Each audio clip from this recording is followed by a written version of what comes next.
Praise Lord. प्रभु के नाम की स्तुति हो। आज हम पढ़ेंगे आमोस 7वां अध्याय। परमेश्वर यहोवा ने मुझे यह दिखाया और मैं क्या देखता हूँ कि उसने पिछली घास के उगने के आरंभ में टिड्डियाँ उत्पन्न की, और वह राजा की कटनी के बाद की पिछली घास थी। जबकि घास खा चुकी, तब मैंने कहा, है परमेश्वर यहोवा क्षमा कर, नहीं तो याकूब कैसे स्थिर रह सकेगा। वह कितना निर्बल है। इसके विषय में यहोवा पछताया और उसने कहा, ऐसी बात अब न होगी। परमेश्वर यहोवा ने मुझे यह दिखाया और क्या देखता हूँ कि परमेश्वर यहोवा ने आग के द्वारा मुकदमा लड़ने को पुकारा, और उस आग से महासागर सूख गया और देश भी भस्म हुआ चाहता था। तब मैंने कहा, है परमेश्वर यहोवा, थम जा, नहीं तो याकूब कैसे स्थिर रह सकेगा। वह कैसा निर्बल है, इसके विषय में भी यहोवा पछताया। और परमेश्वर यहोवा ने कहा, ऐसी बात फिर न होगी।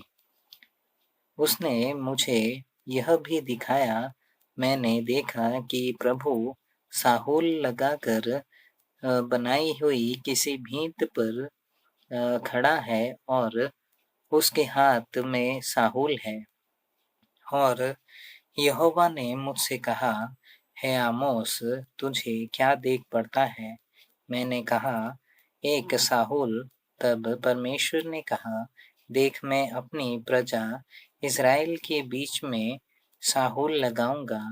मैं अब उनको न छोड़ूंगा। इसहाक के ऊंचे स्थान उजाड़ और इज़राइल के पवित्र स्थान सुनसान हो जाएंगे, और मैं यारोबाम के घराने पर तलवार खींचे हुए चढ़ाई करूंगा।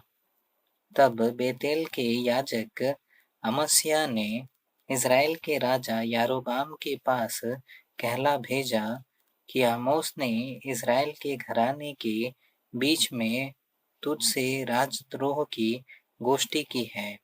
उसके सारे वचनों को देश नहीं सह सकता, क्योंकि आमोस यूं कहता है कि यारोबाम तलवार से मारा जाएगा और इज़राइल अपनी भूमि पर से निश्चय बंधुआई में जाएगा।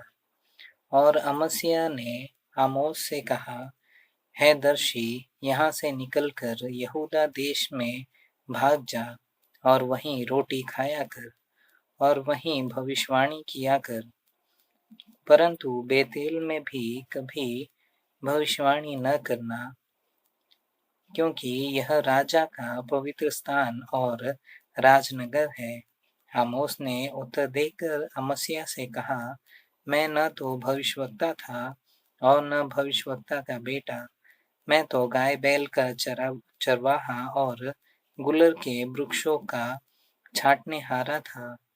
और यहोवा ने मुझे भेड़ बकरियों के पीछे पीछे फिरने से बुलाकर कहा, जा, मेरी प्रजा इज़राइल से भविष्यवाणी कर। इसलिए अब तू यहोवा का वचन सुन।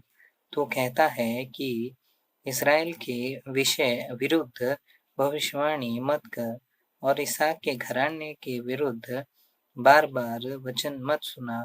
इस कारण यहोवा यूं कहता है, तेरी स्त्री नगर में वेश्या हो जाएगी, और तेरे बेटे बेटियां तलवार से मारी जाएंगी, और तेरी भूमि डोरी डालकर बांट ली जाएगी, और तो आप अशुद्ध देश में मरेगा, और इज़राइल अपनी भूमि पर से निश्चय बंधुआई में जाएगा।